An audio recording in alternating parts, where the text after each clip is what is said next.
Buenas tardes, bienvenidos a una nueva charla del ciclo de Izquierda Unida en el Exterior, de formación en el exterior. Esta tarde estamos con Héctor Pujols. Bienvenido, Héctor, a esta charla. Héctor es presidente de la Coordinadora Nacional de Migrantes de Chile y militante de Izquierda Unida a través de la Asamblea Global, que ha nacido en este año y que reúne un poco a la militancia que está aislada o en países en los que no hay asamblea local. Hoy la charla se titula Chile, un pueblo en lucha, y nos da las claves de lo que vamos a hablar hoy con Héctor. Para empezar un poco a hablar sobre Chile, un pueblo en lucha, tendríamos que remontarnos mucho tiempo atrás, ¿no? Pero vamos a centrarnos sobre todo en lo que pasó en octubre de 2019 y qué es lo que lleva al pueblo, ¿no?, a salir a la calle, a tomar las calles, por qué en ese momento dijo, ya basta, salimos y vamos a por ello.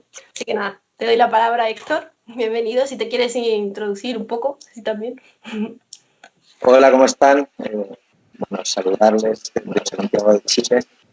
Agradecer la invitación a las compañeras de la Federación de Izquierda Unida, ¿no?, que hacen este esfuerzo también formativo, pero de entender que la emergencia actual es todo un reto, pero que no significa que tengamos que quedarnos callados, sino que todo lo contrario, ¿no?, que tengamos toda la imaginación posible para poder continuar problematizando, politizando, encontrando soluciones para las necesidades de nuestra gente.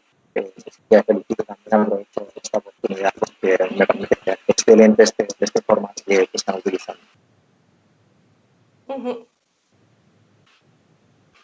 Vale, pues si quieres eso, empezamos a hablar un poco del estallido social en octubre, que nos cuentes un poco cómo llegasteis a esa situación, ¿no? Un poco. Mira, es complejo hablar del estallido porque es el arrastre o en general toda una situación que viene de hace mucho tiempo, ¿no? Una de las frases que se planteó sobre todo al inicio de lo que fue el estallido era: no son 30 pesos, que son los 30 pesos que subió el transporte público, sino que eran 30 años, ¿no? Esa fue la frase, al menos de un inicio, de lo que fue el estallido, este estallido que empezó el 18 de octubre y que tiene un punto de ruptura que es algo tan básico como unos chicos de secundaria, unos chicos del Instituto Nacional, que el Instituto Nacional es un instituto emblemático, de ahí han salido muchos presidentes, por un instituto público, que un día deciden saltar el metro como una forma de protestar por el alza del pasaje del transporte público. Pero que, sin embargo, la respuesta del gobierno ante ese salto es la militarización del metro. Y ante la militarización del metro, claro, es algo que utilizan los trabajadores, sobre todo, trabajadoras, y que además muestra la desigualdad. El transporte es un elemento que demuestra la desigualdad de una sociedad, ¿no? Donde los trabajadores van en transporte público y los empresarios van en auto, ¿no? Así de sencillo. Entonces, cualquier incremento del transporte público repercute directamente a los trabajadores. En esa militarización, en esa violencia por parte de carabineros, que es como sería en España la Guardia Civil, por así decirlo, la respuesta de la gente, claro, es tremenda, ¿no? Y estalla una batalla campal el día 18, que ante una batalla campal que era únicamente la ciudad de Santiago, aún fuerzan más la máquina en una militarización y convocan este toque de queda que ya genera toda una serie de violaciones a los derechos humanos, una agudización del conflicto, una respuesta también de resistencia de la gente, los sectores sobre todo más populares, a través de la barricada o incluso los carabineros y el ejército, hartos muertos también en estos meses y acciones de masas como, por ejemplo, la marcha del 25 de noviembre, que es esa marcha emblemática ya, que se llamó la marcha más grande de la historia de Chile, que colapsó todas las ciudades del país, y también, por supuesto, la marcha de este 8 de marzo, que fue brutal, la movilización exclusivamente de mujeres, porque no era una marcha mixta, era una marcha separatista, pero con una masificación y una potencia de movilización muy tremenda, ¿no? Y de ahí se abre el proceso constituyente. Pero, como decía, las razones de esta movilización no se pueden buscar única y exclusivamente por el pasaje, sino que son bueno, razones que vienen seguramente, deberíamos encontrarlas al menos en el golpe de Estado y el derrocamiento del gobierno democrático popular de Salvador Allende, ¿no? En ese asesinato al presidente electo, ese exterminio y genocidio contra los militantes de la Unidad Popular y la implementación del neoliberalismo en todas sus expresiones, no solo en términos económicos, sino en términos culturales, en ese individualismo, emprender, superación de la pobreza y todas esas historias que nos cuentan que en Chile calaron muy profundo, y una constitución que es la que rige actualmente, a pesar de haber empezado o iniciado el proceso constituyente, actualmente una constitución que se crea en el 80 con los Chicago Boys, que Naomi Klein lo explica muy bien en todo la doctrina del shock, donde en un grupo de 5 personas crean una nueva constitución donde institucionalizan el liberalismo. Por ejemplo, ahora antes hablábamos de la educación, ¿no? En Chile no se reconoce el derecho a la educación, sino que se reconoce el derecho a la libertad de educación, ¿no? Que son cosas tremendas. Y así en general todos los elementos que instaló la dictadura y que la oposición que finalmente tomó el poder, gobernó la concertación de partidos por la democracia durante más de 20 años, se dedicó a gestionar básicamente el neoliberalismo con algunas expresiones, por ejemplo, Michelle Bachelet, el segundo mandato, que es la nueva mayoría, donde incluso el Partido Comunista formó parte, pero una oposición brutal de la derecha y de los poderes fácticos del país, que básicamente son los militares y el Tribunal Constitucional, los que generan esta resistencia a los cambios, y que muchas de las demandas que hoy se plantean en las protestas, cambio a la Constitución, derecho al agua, derecho a la educación, derecho a la salud, reforma tributaria, son elementos que ya tocó el gobierno de Michelle Bachelet por una vía más reformista, si lo queremos decir, o una vía más institucional, pero se le cerraron todas las puertas. Básicamente la derecha consiguió derribar al gobierno de Michelle Bachelet y acabó muy mal ese gobierno. Pero bueno, los pueblos siguen adelante. Si no hay una vía institucional, pues habrá la vía de masa, ¿no? Es curioso porque antes comentábamos, ¿no?, que hoy es el aniversario del 15M y un poco al mencionar ese hartazgo de la sociedad me ha recordado un poco a ese momento cuando salimos en las calles ahí en el Estado, ¿no?, a protestar también, salvando las distancias porque obviamente esto es muy diferente, ¿no? Has mencionado el proceso constituyente y tengo entendido, o sea, que hubo como 3 decisiones que fueron después de ese estallido, ¿no?, social. Fue el proceso constituyente, la consulta ciudadana y el que debería de haberse celebrado el 26 de abril, el plebiscito nacional, ¿no? Igual puedes explicarnos un poco en qué consistió primero el proceso constituyente y cómo se plantea y cómo se participa. Y ya que como presidente también de la Coordinadora de Migrantes, igual nos puedes explicar si realmente los migrantes también participan en estos 3 procesos que se ha planteado para reformar, ¿no? Claro, el proceso constituyente da inicio a parte de un acuerdo en un momento donde el gobierno de Piñera está totalmente desterrado, con un 4% de aprobación, con violaciones brutales a los derechos humanos, con denuncias ya en la Corte Interamericana de Derechos Humanos, estoy hablando de noviembre, un mes después, con más de 10.000 detenidos, más de 2.000 presos políticos, solo en un mes, con más de 20 asesinados por carabineros o por el ejército, con una movilización ya brutal pidiendo la dimisión, y en ese momento donde ya se convoca una huelga general por parte de los sindicatos y empiezan a afectar directamente, estamos hablando de cerraron las fronteras del país los propios trabajadores, pidiendo la renuncia de Piñera, lo que hace Piñera y el sector político que lo apoya, que es Chile Vamos, que es la derecha pinochetista, básicamente, las mismas familias que gobernaron durante la dictadura cívico-militar, llegan a un acuerdo con la Concertación por la Democracia, que era la que había gobernado después de la dictadura, y con la nueva izquierda, que le llaman, que es el Frente Amplio, que son sectores que venían sobre todo de la movilización universitaria de 2011, llegan a un acuerdo por este proceso constituyente. Ahora, en general, este acuerdo está bastante superado. El Partido Comunista no firmó el acuerdo que se llamó Acuerdo por la Paz Social y la Nueva Constitución.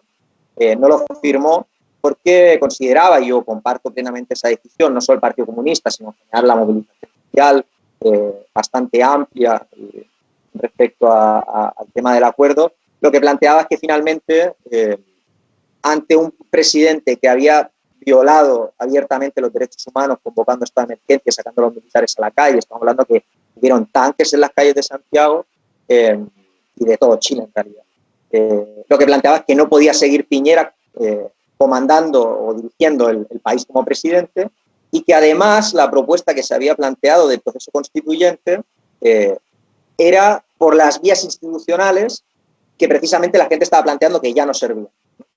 Y que por lo tanto la reivindicación no era un proceso constituyente, sino era una asamblea constituyente, es decir, delegar los poderes del Ejecutivo, Legislativo y constitucionales a una asamblea electa por la ciudadanía. Esa era la propuesta que se hizo desde los movimientos sociales. Sin embargo, lo que tuvimos es este proceso más o menos forzado y que ha tenido altos y bajos, ¿no? En general, yo creo que ese acuerdo ya está superado, pero ese acuerdo al menos plantea un calendario que es el que tenemos ahora, ¿no? El calendario, como tú señalabas, el 26 de abril se tenía que haber votado en un plebiscito nacional, un referéndum, por así decirlo, entre apruebo o rechazo, y una segunda papeleta entre convención mixta, que sería básicamente un 50% de electos y un 50% de parlamentarios en ejercicio, o asamblea, no, perdón, convención constitucional, es decir, un 100% de electos, ¿sí? De nuevo, repito el tema de la Asamblea Constituyente, y una de las propuestas del movimiento social es que en ese plebiscito se incorporara una tercera opción que fuera mixta, convención constitucional o Asamblea Constituyente, porque mientras funcione, en el mejor de los casos, funcione la convención constitucional, va a seguir funcionando la Asamblea Legislativa, va a seguir funcionando el Parlamento, va a seguir funcionando el Senado, va a seguir funcionando la Presidencia. Por lo tanto, va a ser más bien una comisión de estudio de una nueva Constitución, no va a ser una Asamblea Constituyente. Eso es importante, ¿no? Entender cuál es la pelea también y la problematización del movimiento social. Pero bueno, el plebiscito finalmente no se hizo. En octubre teníamos que haber hecho la elección de los delegados en el caso de que hubiera una asamblea mixta, una convención constitucional, pero obviamente se cambió la fecha, y en principio en octubre deberíamos votar en el plebiscito de abril, para posteriormente en abril de 2021 hacer la elección de los delegados, y un año y medio después, como mucho, ratificar esa constitución nueva o no. Ahora, todo eso voló por los aires en este momento, está bastante en duda. De hecho, el gobierno ya está planteando que en octubre habrá que ver, porque claro, hay que reconstituir el país porque la emergencia ha afectado mucho a la economía y por lo tanto no hay que tocar o centrarse en un debate que a la gente no le importa. Ese es el discurso oficial, obviamente es tratar de volver lo que están diciendo a la nueva normalidad, que básicamente es la antigua a las protestas de octubre, ¿no? Entonces, hay toda una disputa, tanto por la Asamblea Constituyente, por la renuncia de Piñera, por violación a los derechos humanos, y también, por supuesto, por el calendario que hoy está en duda, ¿no? Entonces, esa Asamblea Constituyente sería la encargada de formar lo que sería el nuevo texto legislativo de la Constitución, si entiendo bien, ¿no? O sea, de ganar el plebiscito. Básicamente nosotros lo que hemos planteado como Comunidad Podemos en Chile y como militantes también del Partido Comunista o en general de los movimientos sociales, lo que hemos planteado es que si bien no nos gusta el acuerdo y somos contrarios al acuerdo, hay que salir a disputar. O sea, lo que no podemos hacer es quedarnos fuera, porque la gente igual va a participar. Por lo tanto, la opción que nosotros hemos planteado es que la que nos permite avanzar más es votar a apruebo, por supuesto, y votar también la Convención Constitucional, que, como decía, es una comisión de estudio, finalmente, por muchos nombres que le puedan poner, es una comisión de estudio, no es una asamblea constituyente, pero tendrá delegados y también, por supuesto, hay que disputarlo, ¿no? Pero podría llegar al caso perfectamente que se rechazara esta convención constitucional o el pacto de nueva constitución fuera rechazado en el proceso, porque además se requieren 2/3 para la modificación de los artículos. Es decir, obviamente la derecha juega sus cartas. Obviamente los poderes fácticos que han gobernado este país durante 50 años, obviamente juegan sus cartas. Lo que yo creo que es la lección en general de la coyuntura de Chile y de experiencias históricas en otros países es que no podemos dejarlos que vayan solos, sino que hay que salir a disputar, hay que salir a problematizar y a ganar también. Estamos muertos. Y es importante también recordar, como tú has mencionado, que es que la Constitución que rige hoy Chile es de 1980 y se aprobó bajo la dictadura de Augusto, o sea, de Pinochet, ¿no? Entonces es importante que estamos en 2020 y las reglas constitucionales siguen siendo de esa dictadura, ¿no? Es como, pero bueno, es bastante triste. Justamente nosotros nos vimos en Bruselas antes de que volvieses a Chile, en enero por ahí, más o menos, y justamente me contabas, ¿no?, que se venía un tiempo muy convulso hasta ese 26 de abril, ¿no?, que empezase el plebiscito y que, bueno, que iba a haber huelga en la universidad y etcétera, ¿no? Entonces, ¿cómo ha sido? Porque todos esos planes han cambiado, ¿no? ¿Cómo se está viviendo el Chile? Porque todo eso ha volado por los aires, ¿no? ¿Qué es lo que cuando volviste, hubo la pandemia después, cómo se ha vivido todo ese proceso de cancelación del plebiscito, la pandemia? O sea, ¿cómo está Chile hoy? Mira, cuando volví, nos vimos a final de febrero, si no me equivoco. Yo volví el último día de febrero, creo que llegué el primero de marzo, creo que llegué en concreto, cuando el tema de la emergencia aún no era gran tema, no era ni en España siquiera, ¿no? Cuando yo me volví, detectaron los primeros casos en España, imagínate, no si ha corrido tiempo desde entonces. De hecho, yo no hice cuarentena ni nada. Y hubo la manifestación del 8 de marzo, que fue una movilización tremenda. Yo creo que histórica, ¿no? En términos de movilización y de conciencia y de propuestas, ¿no?, en torno a la Asamblea Constituyente Feminista, ¿no?, que era la reivindicación plurinacional también, ¿no?, de pueblos originarios, sobre todo. En Chile es un gran tema, ¿no?, sobre todo con el pueblo mapuche.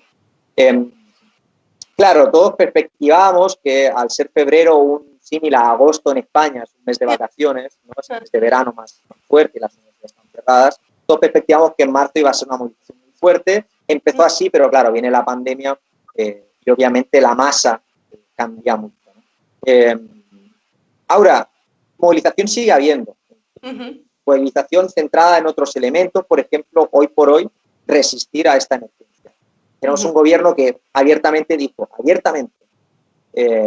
bueno, vamos a tener que sacrificar personas porque la economía no puede parar. Tal cual lo dijo. De hecho, hemos empezado en cuarentena en la región metropolitana, que viven 8 millones de personas ayer.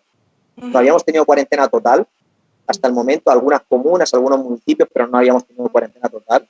El número ya de infectados está totalmente desbocado, ya hemos visto colapso en algunos servicios de hospital.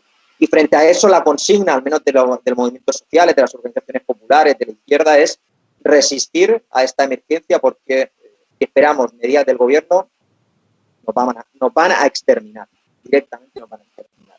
Y ante eso, la red de solidaridad popular, la aparición de ollas comunes, gente que hoy no tiene para comer, las cajas o las colectas solidarias, las brigadas de salud comunitaria, es lo que mayor fuerza está teniendo hoy día, y seguir tejiendo red y problematizar la situación, ¿no? Porque finalmente los problemas que puedan derivar de la emergencia son los problemas estructurales agudizados, son los problemas estructurales que tiene la propia Constitución política y económica de este país. Entonces, una situación muy compleja, pero la movilización no para. En otras expresiones, en otras formas, pero no, la movilización no para. Yo creo que este pueblo o estos pueblos que habitan este territorio ya han decidido que hay que cambiar el país, que será ahora, será mañana o pasado mañana, pero que el país no puede seguir igual. Yo creo que hoy por hoy ya es evidente y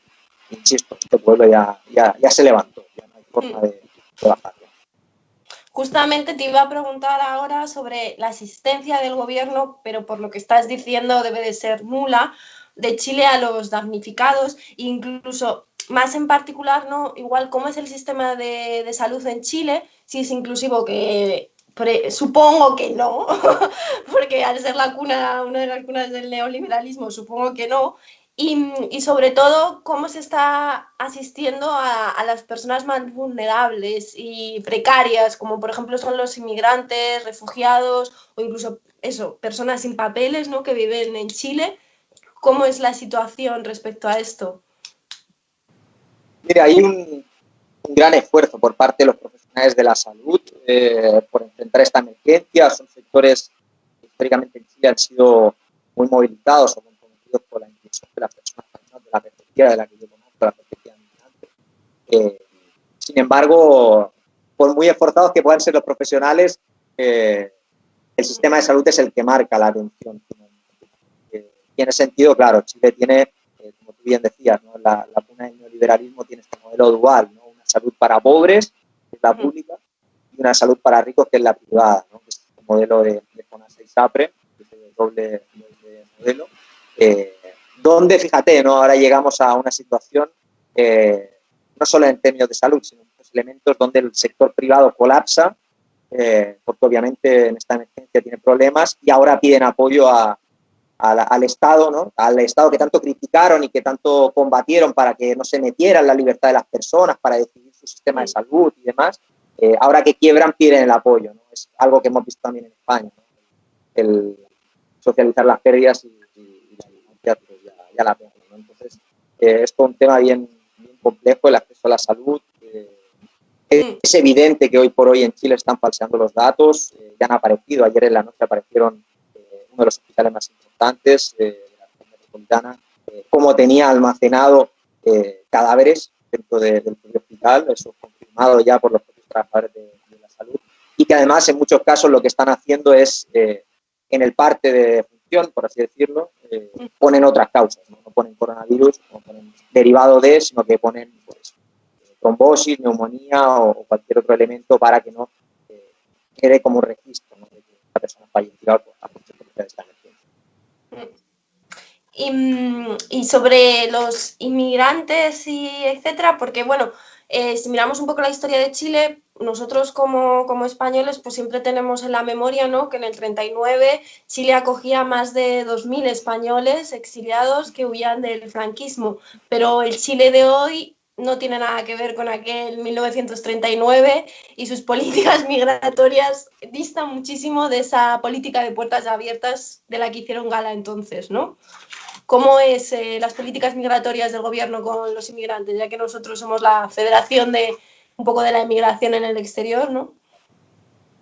Uy, parece nada. En todo caso, tiene dos momentos el periodo o la solidaridad de la población migrante. Uno es el Winnipeg, que es este barco de Neruda que fleta para traer a más de 2.000 españoles exiliados, refugiados en Francia, que están en el campo de concentración y se trae a Chile. Hay figuras muy importantes, ¿no? de ese exilio en Chile, sobre todo vinculado al exilio catalán por el tema de las fronteras, pero está Victor y está de Bru, que es Premio Nacional de Arte, que por suerte exclusiva, y también descendientes, ¿no? El caso de, por ejemplo, la primera ministra de la mujer en Chile, que es Claudia Pascual, del Partido Comunista, ella es nieta del exilio republicano, ¿no? O Roxana Rey, que es nieta también del exilio republicano y fue la primera mujer rectora de una universidad, ¿no? Sin embargo, claro, en el contexto actual es muy diferente, ¿no? Yo creo que Chile es un país que tiene características similares al proceso migratorio que vivió España a principios de los 2000. A mí me recordaba mucho, claro, yo lo viví siendo un niño, un adolescente en la llegada de población migrante, y hoy me ha tocado vivirlo como en la otra parte de la barrera, ¿no? Básicamente lo que ha hecho, sobre todo desde que asumió Piñera en 2018, es culpar constantemente de todos los males, del desempleo, de la delincuencia, del colapso de los servicios públicos, discursos que hemos escuchado en España durante muchos años, que ahora vuelven a reflotar con la aparición de este partido nefasto de extrema derecha de Vox, un poco el mismo lenguaje, ¿no? Respecto a la población migrante, y la aparición de este proyecto de ley de migraciones, que es el tema que hoy estamos debatiendo, que básicamente lo que quiere generar es un sistema similar al americano, de acceso a visa, y que llamó que lo único que genera es una irregularidad tremenda, un acceso imposible a la residencia, claro, una gran masa de derechos, una gran masa de trabajadores asustados porque pueden ser reportados en cualquier momento, y que enlaza muy bien con el modelo económico que Piñera plantea para el país, la mano de obra barata para vender barato al exterior, básicamente. En la agricultura, en la minería, en la construcción, utilizar mano de obra muy precarizada porque no le queda otra cosa que aceptar un salario mínimo, lo que le propongan, porque si no se va a morir de hambre. Y claro, para el modelo de desarrollo que quiere Piñera es perfecto, ¿no? El empresariado es el más feliz con esta ley de migraciones, pero sin embargo sí que tenemos como organización en la que yo participo, que es la Coordinadora de Migrantes, una amplia articulación de ONGs, de académicos, académicas, de organizaciones de migrantes, de la Central Unitaria de los Trabajadores, de partidos políticos, que nos oponen a este proyecto, que ya lo hemos hecho retroceder otras veces. De hecho, lo hicimos retroceder en las movilizaciones de octubre, porque era un debate que ya estaba planteado, pero que nos llevaban para atrás, porque las movilizaciones, obviamente, no estaba el tema para avanzar en eso, pero que viene la emergencia lógica de volver a la antigua normalidad, vuelven a replantear proyectos que habían caído, ¿no? Entonces, bueno, ya lo hicimos una vez, yo creo que lograremos volver a bajar ese proyecto, esperando, por supuesto, un cambio de gobierno, porque de garantizar derechos, ¿no? Este gobierno de Piñera que es antiderechos, y además es un gobierno que ha violado abiertamente los derechos humanos de las personas chilenas, pero también de migrantes, ojo, porque creo que fueron asesinados. Héctor, se te corta un poco la conexión. No sé si te puedes mover a algún sitio a ver si captas mejor o no sé qué podemos hacer para... Es que se entrecorta un poco la voz. La verdad es que mi internet es horrible, entonces no puedo hacer mucho. Okay. Depende del momento. Sí, depende un poco. Vale, bueno, no pasa nada. Pero sí, te iba a preguntar justamente porque interviniste en la Comisión de Relaciones Exteriores de la Cámara Alta del Senado en Chile el pasado 28 de abril. Y bueno, ¿podrías repetir un poco por qué esa oposición a la reforma de la ley? Cuando la ley también fue aprobada bajo la dictadura de Pinochet, igual nos puedes explicar un poco las claves de por qué, supongo que es por la manera que quieren reformar, pero bueno, explícanos un poco cómo, a ver si te oímos mejor. Claro, la ley de migraciones actual es del 75, está hecha en dictadura también, como gran parte del entramado legislativo de este país, pero sí se han hecho algunas modificaciones para garantizar algunos derechos, por ejemplo, hoy el acceso a la salud de personas que están en situaciones irregulares. Chile lo garantiza, es uno de los pocos elementos que tiene. Sin embargo, ¿cuál es el elemento que plantea este proyecto de ley? Es el cambio de la posibilidad de acceder a la residencia. Es decir, tú antes podías llegar al país como turista, en mi caso yo llegué como turista, buscar un trabajo en el país y con ese contrato poder regularizarte, sacar tu visa, tu residencia temporaria y luego tu residencia definitiva, que es en el momento que me encontré yo. Y que es como lo hacíamos la gran cantidad de españoles que posteriormente a la crisis económica de 2008 llegaron a Chile, ¿no? El número de españoles en Chile aumentó muchísimo en estos 10 años, más de 10 años ya. Y que todos veníamos como turistas, ¿no? Porque era la forma más accesible de llegar al país. Sin embargo, la posibilidad que quiere plantear ahora Piñera es que si tú llegas como turista no puedas cambiar a residente, que es el mismo modelo que tiene España. Y que solo puedas acceder a la residencia en tu país de origen. Y los datos lo que nos muestran es que lo que hace la gente es que llega como turista y se queda. Y se queda como irregularidad. Ahora bien, ¿cuál es la diferencia incluso por qué es peor esta ley que la ley española, que la que yo personalmente y la federación, todas las federaciones de Izquierda Unida, General Izquierda Unida, siempre ha estado en contra de esa ley de extranjería? Es que al menos en el caso español, al menos lo digo como si fuera un favor, pero bueno, tienes esa vía que es que a los 3 años puedes regularizar tu situación a través del arraigo social.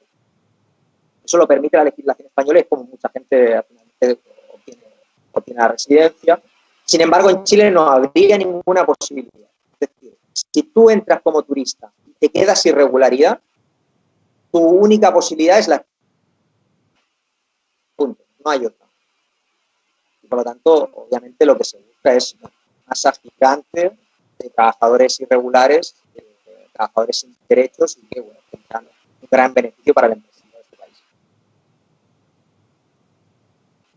Ok, y justamente estábamos reflexionando con esta dualidad de si eres inmigrante en Chile europeo, versus si eres inmigrante, por ejemplo, haitiano, ¿no? Que he visto que la coordinadora trabaja mucho con haitianos. Supongo que hay una gran diferencia, o no, o igual no, de trato, de oportunidades, a pesar de que ambos entráis en el país como inmigrantes, ¿no? Sí, nosotros como organización lo que caracterizamos es que la política de Piñera es una política anti-inmigrante y racista. ¿Por qué estos dos elementos? Porque es evidente que el trato hacia alguien que viene de Europa o alguien que viene de Estados Unidos o incluso que viene de Argentina y Brasil, Uruguay, es muy diferente de aquellas personas que vienen de Haití, de República Dominicana, de Colombia, de Perú, de Bolivia, que son los países que tienen mayor porcentaje de inmigración en el país, ¿no? Es muy diferente el trato. Por lo tanto, ese elemento racista que no solo, en el caso de Chile, no solo es contra la población migrante, sino también con los pueblos originarios, ¿no? Como los países en América Latina se han constituido también en una forma de castas a partir de qué tan mestizo eras o no. Esa es la constitución de muchos países de América Latina, ¿no? Por lo tanto, hacia la población migrante en estos países que les comentaba, que no es toda América Latina, insisto, en el caso de Argentina, Brasil, Uruguay, a no ser que seas afrodescendiente de esas nacionalidades o indígena de esas nacionalidades, en general no hay mayor problema, lo mismo que en el caso de Europa o de Estados Unidos. Sin embargo, también decimos que es anti-inmigrante, porque finalmente esta forma de evitar que las personas turistas puedan cambiar a residentes no solo va a afectar a la población haitiana, dominicana, colombiana, peruana, ecuatoriana, sino que va a afectar a todo el mundo. O sea, los españoles, yo se lo planteé también cuando hablamos con la cónsula actual, esta reforma va a generar irregularidad hacia la población española también. Porque todos los españoles que han llegado durante la crisis, en el periodo de crisis económica de España, les voy a decir post-crisis, pero de un punto de vista, no sé, todos los españoles que hemos llegado en esta última década entramos como turistas. Por tanto, esa posibilidad se va a cerrar. Entonces, o va a cerrarse el flujo de españoles hacia Chile, que es una posibilidad, o van a llegar y se van a quedar en situación irregular, que es otra posibilidad. Entonces, no es solo racista la política, que obviamente es discriminadora contra estos países que comentaba, Haití, Dominicana, Colombia, Perú, Ecuador, sino que además es anti-inmigrante porque esta reforma afecta a todo el mundo. Recuerdo a la gente que nos está viendo que nos puede escribir preguntas en los comentarios del vídeo que estáis viendo a través de Facebook. Quería preguntarte justamente las actividades que lleváis a cabo como en la coordinadora, ¿no? Si trabajáis con más grupos sociales, ¿qué tipo de asistencia o cómo trabajáis en la coordinadora allí en Chile? Bueno, nosotros no somos una ONG, nosotros nos definimos como una organización política social que básicamente pelea por la inclusión de la población migrante en todos los ámbitos, no solo la inclusión socioeconómica, que obviamente es una característica fundamental, ¿no?, de cualquier proceso de una persona, sino también la inclusión cultural y, por supuesto, la inclusión política, ¿no? Es importante tener en cuenta que en el caso de Chile es uno de los países más avanzados en términos de participación de la población migrante. Está con lo negativo, también lo positivo. En ese elemento, la población migrante en términos de derechos civiles y políticos está bastante avanzado, y que a los 5 años de residencia en el país uno puede votar, incluso a presidente, ¿no?, municipales, regionales, legislativas, senadores y vicepresidentes. Todo el proceso electoral, una persona con 5 años de residencia, obviamente regular, puede votar en el país, ¿no? Pero insisto, no somos una ONG. Nuestra tarea no es parar los golpes, nuestra tarea es avanzar. Respetamos mucho a las ONGs y trabajamos con ellas, ¿no?, vinculadas sobre todo a la Iglesia Católica, ¿no?, al Instituto Católico para las Migraciones y Servicios de Migrantes, son instituciones hermanas que nosotros trabajamos con ellos, respetamos, pero nuestra tarea es otra. Aquí cada cual cumple su tarea, ¿no? Y también porque hay un elemento que es muy importante, que yo creo que ocurre en todos los países, en el caso de España yo mismo lo he podido presenciar, es que muchas veces se hablan de los derechos de las personas migrantes, pero no se le pregunta a la población migrante. Ese paternalismo que también es muy salvaje y que en la izquierda, yo creo que hay que hacer autocrítica, muchas veces caemos también, ¿no? Es decir, hay pobrecitos que están muy mal, pero nunca les preguntamos ni si tienen organizaciones, qué posición plantean. No, en España yo creo que es muy común, ¿no? Insisto, no es por criticar a las ONGs, pero yo creo que ocurre en muchos países, ¿no? Que es también ese paternalismo hacia la población migrante. Entonces, nuestro papel también como organización es decir, bueno, tenemos voz, ¿no? Respetamos mucho el trabajo de todos, pero es que nos habla a nosotros que para eso estamos aquí. Entonces, bueno, una organización política social que también hace la tarea de asistencia jurídica, asistencia social, más en esta emergencia como estamos viviendo ahora, pero sobre todo es una organización política, no partidista, pero sí política. Y justamente en el tema de participación, en el proceso constituyente y estos procesos, ¿han podido participar la población inmigrante o no? Claro, el proceso migratorio a Chile es un proceso bastante reciente. Sí que en el caso, por ejemplo, de Argentina, Perú y Bolivia, sí que hay población que lleva más de 20, 30 años en el país, porque es un país limítrofe finalmente, pero la gran llegada de población migrante ha sido en los últimos 5 o 6 años. Por lo tanto, mucha gente aún no cumple el requisito para votar, pero sí estamos en las cifras que se manejan, que entregó el Servicio Electoral de Chile, que es, no me acuerdo cómo se llama en España, pero como el Consejo Rector finalmente de las elecciones, el Colegio Electoral de España, el CERVEL entregó datos de que aproximadamente 350.000 personas extranjeras en el país pueden votar en el proceso constituyente. Esto no es decisorio porque estamos hablando de un electorado de 14 millones. Por tanto, 350.000 personas es muy difícil, ¿no? Porque no todas van a votar ni todas van a votar a una misma opción, obviamente. De hecho, la participación de la población migrante es muy baja, estamos hablando del 20% aproximadamente. Sin embargo, hay en algunos municipios donde la población migrante sí tiene un papel muy decisorio. Por ejemplo, en la comuna de Santiago, que es la capital del país, o en la región norte, donde tienen el límite con Perú y Bolivia, ¿no?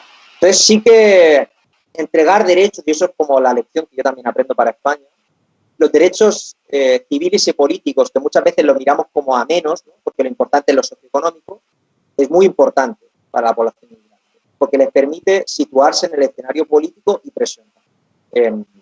Entonces, bueno, lección aprendida para el caso de España, que es una pelea que yo sé que Izquierda Unida siempre ha tenido, pero que muchas veces están solos, ¿no?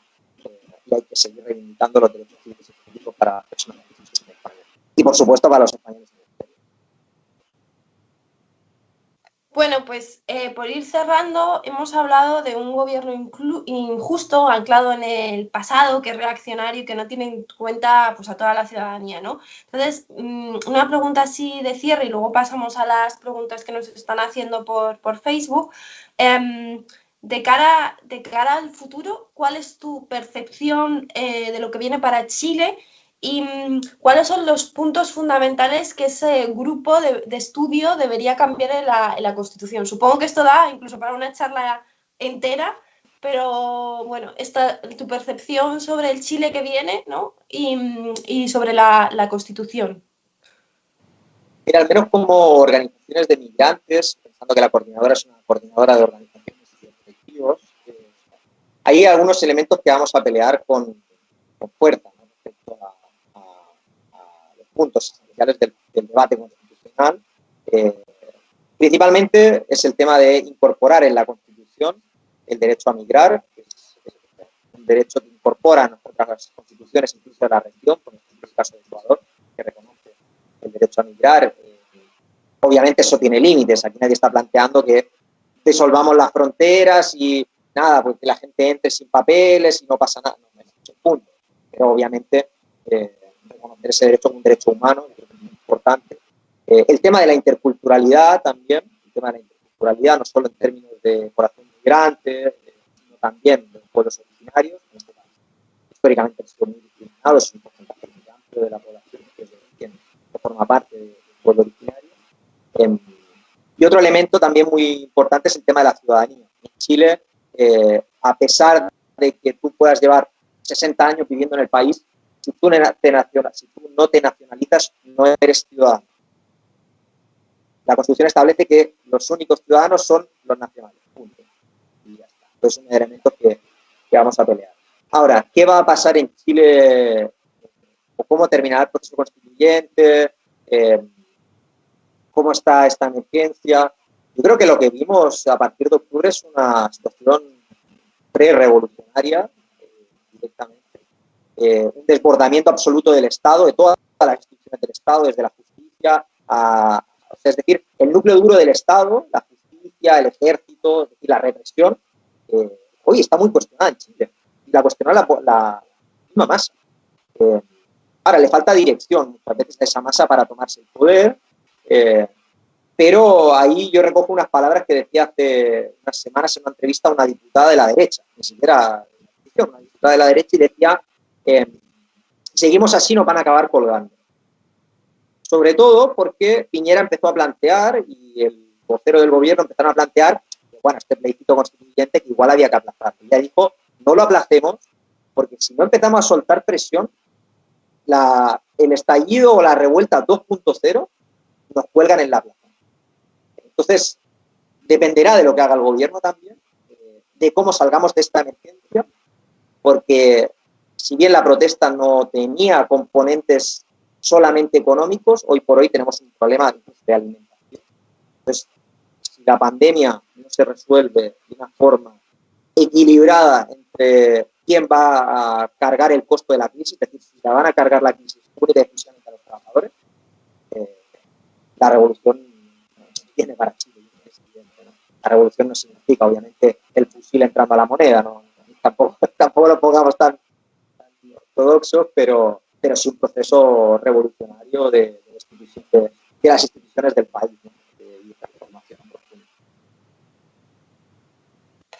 Sí, lo que viene, o sea, en Chile y en todo el mundo hablamos, ¿no? De la crisis que viene y no tenemos o sea, sí que podemos imaginar cómo nos va a afectar y ya está afectando con los planes de regularización de empleo, los despidos, las aerolíneas están siendo las primeras que están aplicando recortes y despidos. Aquí en Bruselas, yo vivo en Bélgica, ya han empezado y esto solamente es la primera pieza de un efecto dominó que va a ir desarrollándose, ¿no?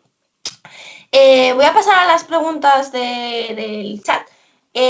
Jaime Martínez Porro, de Berlín, nos dice: hola Héctor, muchísimas gracias por compartir con nosotras la situación de Chile. Nos pregunta si sabes qué vínculo y qué papel están jugando las organizaciones de chilenos y chilenas en el exterior, Chile en el exterior, ya que hemos visto manifestaciones muy numerosas de chilenos en toda Europa, antes de la pandemia, obviamente, y han servido de presión extra al gobierno de Piñera. ¿Se habla de esto en Chile? Es una pregunta muy interesante porque aquí en Bruselas se han visto grupos de chilenos también organizándose para el tema de la Asamblea Constituyente y etcétera. O sea, a ver. Claro, tenemos que pensar que en general el papel de la diáspora chilena hacia la política del país siempre ha sido muy importante, sobre todo después del golpe cívico-militar. Después del golpe, donde salen miles de personas del exterior, exiliados políticos y demás, el papel en la resistencia a la dictadura de los ciudadanos en el exterior fue muy importante, ¿no? De visibilizar, de sensibilizar, de pelear la presión internacional respecto a la dictadura, y que fue un papel fundamental en derrocar parcialmente a esta dictadura que dejó la Constitución, pero que finalmente Pinochet, lo ha juzgado, cosa que en España no ocurrió, ¿no? Algunos criminales de derechos humanos también se a esa presión internacional, ¿no? De hecho, fue en Londres donde detuvieron a Pinochet, ¿no? Producto también de la presión de los exiliados. Y en el contexto actual, claro, se retoma un poco ese elemento de la movilización en el exterior, que yo creo que como ciudadanía española en el exterior podemos aprender mucho, de una mixtura entre dos generaciones. Una que salió por motivos políticos, sobre todo, pero que ya tiene pues una edad, que son también en muchos casos nuestros viejitos, también muchos que salieron por motivos económicos a trabajar a Bruselas, a Francia, muchos que fueron militantes del Partido Comunista o que siguen del Partido Comunista, ¿no? Que se da esa mixtura entre el 15M, hoy que recordamos esa fecha, con esa generación, ¿no? Que salió, sobre todo en los casos de Europa y Occidente, con ellos. En el caso de Chile ocurre más o menos ese similar, ¿no? Donde se junta esa generación del exilio con una generación actual, más joven, muchos que emigraban por motivos económicos, algunos por estudio también, y bueno, se unen a esa presión internacional, y la verdad es que ha crecido mucho en el exterior. Nosotros tenemos contactos con ellos a partir de la Coordinadora Nacional migrantes. De hecho, conozco a alguna gente de la sanidad de Berlín. En esa relación de migrante-emigrante, ¿no? De entender las migraciones en una sociedad, bueno, que finalmente son derechos negados. A nosotros porque no somos ciudadanos, porque no hemos nacido en el país, y a ellos porque no son ciudadanos, porque no viven en el país, ¿no? Entonces, la verdad es que ha sido una experiencia bien interesante. No la sigo tan de cerca, pero sí conozco a algunas personas. Otra pregunta, Juan, que también te agradece contarnos tu visión sobre la situación de Chile y sobre todo la situación del colectivo migrante. Pregunta, ¿qué aprendizajes crees que se podrían trasladar de las recientes e impresionantes movilizaciones de Chile al contexto europeo? Esta pregunta también con el contexto un poco que viene es interesante. Mira, yo creo que no son situaciones equiparables, ¿no? Nosotros, precario, pero tenemos un estado de bienestar que han tratado de recortar, que han tratado de suprimir, que han tratado de privatizar, pero tenemos cierto estado de bienestar. Seguramente nosotros, siendo país del sur, uno de los que menos, pero si comparamos con países del norte, mucho más, insisto, precarizado, hostigado constantemente, todas las situaciones que conocemos, y por tanto la importancia de defenderlo, porque si no es la selva. Ya les digo yo, en el paraíso del neoliberalismo es la selva, es morirte a la vuelta al hospital porque no tienes plata, no es eso. Y por tanto las situaciones son muy diferentes, son difíciles de comparar. La salida a la dictadura también es un poco diferente al caso de España. Al menos nosotros tenemos una nueva constitución, ¿no? Con los constituyentes. Sin embargo, una parte de la élite igual siguió siendo la misma, en el caso de España, en el caso de Chile es similar, pero hubo un poquito más de justicia en términos de juzgar a los criminales de derechos humanos. Sin embargo, al menos la experiencia que yo aprendo es que lo importante de una organización política es estar con la gente. Independientemente si son de izquierda, de derecha, de centro o no son de nada. Nuestra gente tiene necesidades y a partir de esas necesidades nosotros debemos actuar. Y que muchas veces nos perdemos en un relato, eso es mi crítica a ciertas organizaciones en España, de esa, en concreto, en esa lógica de construir relato y no de conocer lo que piensan las masas y vivir como ellos, ¿no? Vivir lo que es la cesantía o el desempleo, vivir lo que es un desahucio, vivir bueno, la precariedad laboral, el transporte, estar insertos finalmente con ellos, que es lo realmente importante, porque finalmente cuando llegan los procesos de movilización, cuando llegan los procesos electorales, la gente confía en la gente que conoce, no en la que construye un mejor relato. Esa es mi la teoría. También ese ellos somos nosotros, ¿no? No es ellos y nosotros, yo creo que somos nosotros también, pero bueno. Con contradicciones, ¿no? Otra pregunta está de Nerea.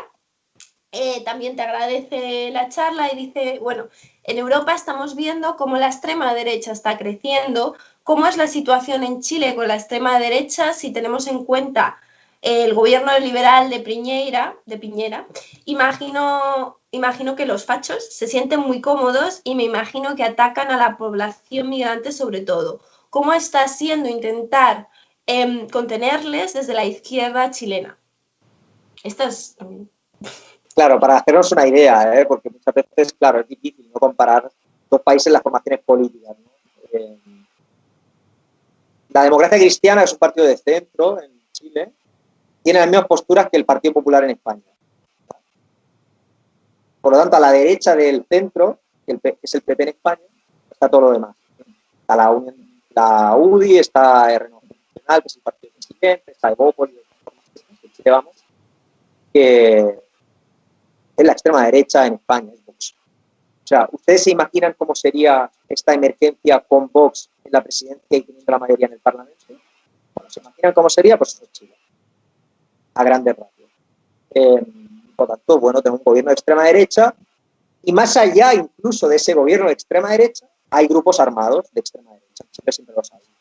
Es una tradición histórica en Chile desde la creación del Estado, de las milicias republicanas, luego el Hacha, que era la Acción Chilena Anticomunista, luego, por supuesto, Patria y Libertad, que es uno de los partidos actualmente y que aún sigue existiendo, y otras organizaciones que funcionan.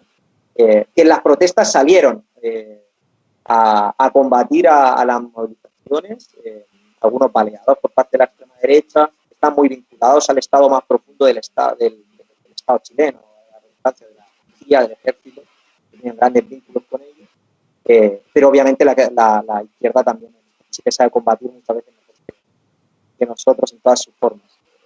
Entonces, bueno, también la lucha armada en Chile ha sido una tradición que en España hemos visto muy parcialmente, a veces muy erróneamente también. Chile sigue existiendo también. Grupos de autodefensa, como se gustan llamar. Ahora una pregunta un poco más política de Eduardo Velázquez. ¿En qué se parecen y en qué se diferencia el Frente Amplio con Unidas Podemos? Y preguntas si hay mimbres para que el Partido Comunista entre a formar parte del Frente Amplio. Está...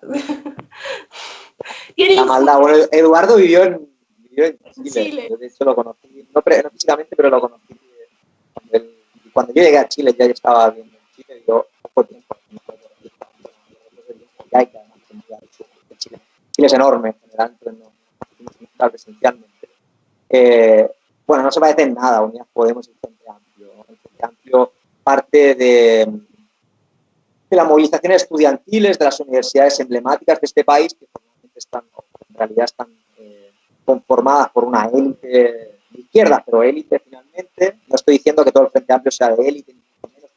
Tiene gente que es militante de otras organizaciones o que viene de otros procesos, que son muy buenos compañeros y con los que yo comparto en algún espacio. Sin embargo, no tiene un componente popular mayoritario como pueda tener Unidas Podemos. Izquierda Unida finalmente es la heredera y parte del Partido Comunista, por supuesto, en España. El chileno no está en el Frente Amplio, como decía Eduardo, y no hay intención de formar parte. Sí hay intención de entenderse, ¿no? La política del Partido Comunista siempre ha sido de acuerdos amplios, pero hoy el Frente Amplio, de hecho, está roto. O sea, cuando la formaron eran 7 o 8 organizaciones, si no me equivoco, hoy son 3. Porque a propósito de ese acuerdo que se firmó, muchas organizaciones del Frente Amplio eran contrarias al acuerdo y hoy están en la coalición que se llama Chile Digno, que es la que encabeza el Partido Comunista y que tiene parte del Frente Amplio. Entonces, yo creo que la pregunta más bien es ¿cuándo la gente del Frente Amplio va a venir al Partido Comunista? Que al revés, ¿no? Procesos diferentes de la conformación de Podemos, pero que sí todos tenemos claro que tarde o temprano nos vamos a tener que entender electoralmente, porque en muchos espacios sindical, vecinal, defensa de los servicios públicos, nos los encontramos. Entonces es una tontería que estamos peleando en lo electoral si finalmente nos entendemos. Pero bueno, la relación a veces es compleja, como a veces es compleja en Podemos. Tampoco no vamos a hallar. ¿Cuándo hay elecciones en Chile? Uy. No se sabe, es un misterio. En teoría, las presidenciales y de diputados y senadores tendrían que ser en 2021, pero vete a saber. Vale. Y ahora una pregunta de Juan, que es sobre, bueno, una de las batallas de la inmigración española, como tú sabes, es el poder votar desde el exterior con garantías. Y organizaciones como la nuestra, Izquierda Unida en el Exterior, reivindicamos no solamente la derogación del voto rogado, sino también la creación de una circunscripción en el exterior. ¿Cómo funciona el sistema de voto desde el exterior para la ciudadanía chilena? Además, esta pregunta es muy interesante porque tú te has quedado sin votar todas las elecciones, todas. Y bueno, pues eso, si nos puedes explicar un poco cómo funciona, ¿no? Yo no he votado nunca, llevo casi 5 años en Chile, contando europeas, generales, que no han habido pocas, catalanas, que ha habido un montón también en todo el proceso, incluso plebiscitos de por medio, que tampoco obviamente no puede votar, bueno, no sabemos cómo acabó ese plebiscito, pero en todo caso, y electorales municipales que nos robaron ese derecho en 2011. ¿Cómo es la votación en Chile? La verdad es que es muy buena respecto a los ciudadanos del exterior, pero si hay experiencias en la región, por ejemplo el caso de Colombia, el caso de Ecuador, donde hay circunscripción exterior, experiencias muy positivas porque yo tengo compañeros dentro de la coordinadora que son de esos dos países que votan a sus representantes y que en muchas ocasiones han incluso venido los representantes a Chile, cosa que sería inédito, ¿no? ¿Te imaginas? Un diputado español electo por la circunscripción exterior que su tarea también fuera ir a Alemania, ir a Bruselas, ir a Bélgica, ir a Francia, ir a Argentina a explicar, ¿no? Una cosa que, por ejemplo, yo sé que Izquierda Unida lo ha hecho, pero más por voluntad que por una obligación, ¿no? Yo creo que debería ser una obligación tener representantes en el exterior.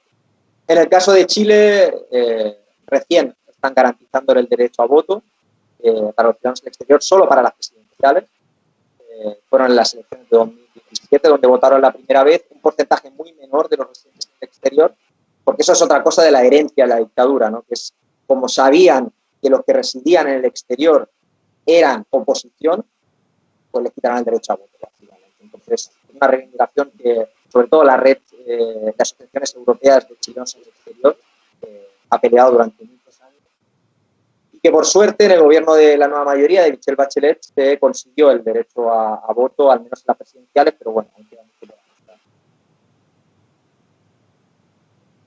Bueno, pues van a ser las 8, que es el aplauso de las 8. No sé si en Chile aplaudís o no. Bueno, en Chile son las 12:01, o sea que será más tarde. Las dos. Las dos ya. Y vamos a cerrar esta charla de hoy. Muchas gracias, Héctor, por haber compartido esta mañana, que tu mañana, nuestra tarde, con nosotros.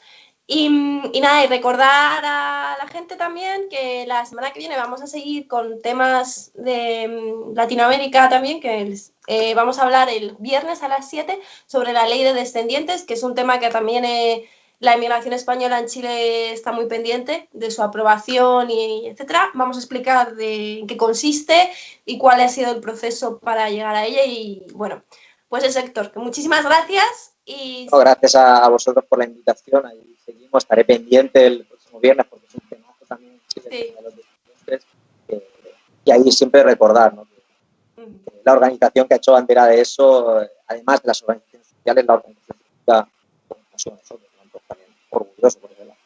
Así que bueno, un placer y nos estamos viendo. Venga, un abrazo. Chao, chao. Chao.